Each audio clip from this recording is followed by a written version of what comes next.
I just walked to the stadium in Cusco and the gate was open and I've just managed to walk in.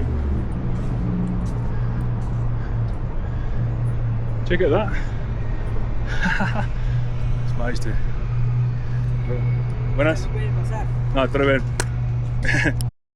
Little bit of additional content. So I showed you guys the stadium with the actual grass and the stands.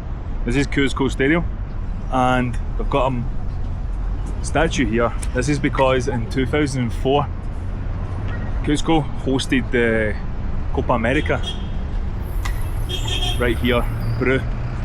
So yeah,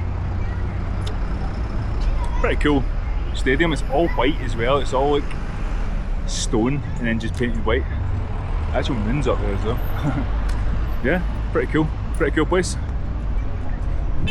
Unfortunately there's no games on today, so I'm not going to go and see Cusco play. Although on Friday, today's Wednesday, I'm going to go to Lima and see Sport Boys play. So I'm going to see a game in Peru. It's pretty cool.